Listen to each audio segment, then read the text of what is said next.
not sure there's ever been a video game released and remade for more platforms than the original Toki Tori. It debuted on the Game Boy Color in 2001, it was remade for WiiWare 7 years later, then brought to iOS 2 years after that. Oh, and since then it's come to the PlayStation Network, the Nintendo 3DS, and Steam. Point is, Berg gets around, which makes this all the more surprising. Past promiscuities and Steam aside, there's only one console where you can play Toki Tori 2, and that's the Wii U. Must have fallen in love.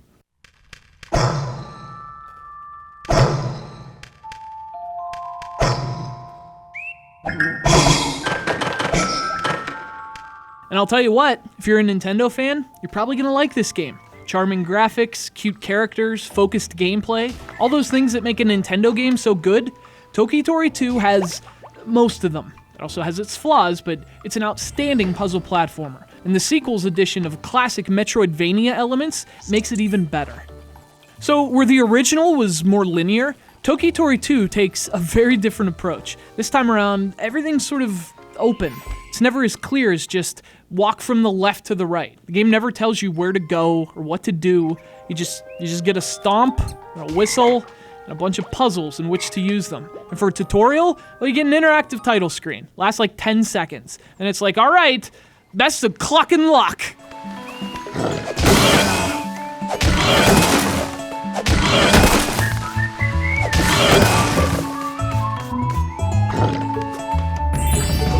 So exploration plays a role, logic plays a role, problem solving plays a role, chicken plays a role. There's a neat contrast here between this really cute and cuddly exterior and this devilishly smart puzzle solving beneath it. It's actually a very complex puzzler, anything but the kiddie game it may appear to be. I mean, you have to navigate these paths, reach unreachable platforms, bait certain enemies. You have to do it all with just 2 actions. You can stomp, you can whistle. Figuring out how to combine those 2 things to solve the puzzles, that's what makes Toki Tori 2 so good.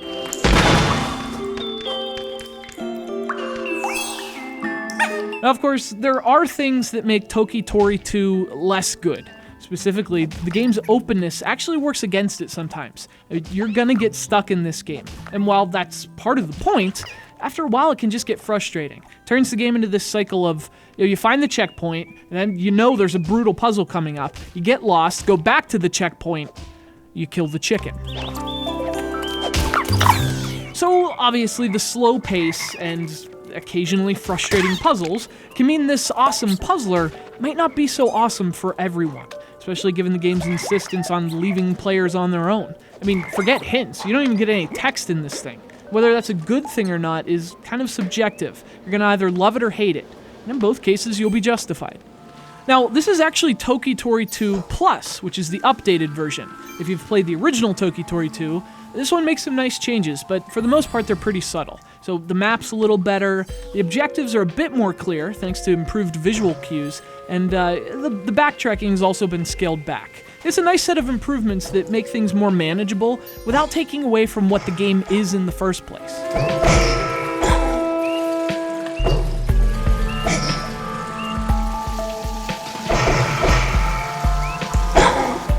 Toki Tori 2 was a very good Wii U game, and it's even better as Toki Tori 2 Plus. It's an exceptionally tricky game that finds complexity through simplicity, which makes for the best kind of puzzlers. It's pretty, it's smart, and even when it's maddening, it's always fun to play. It's Toki Tori 2 Plus, where the plus means better.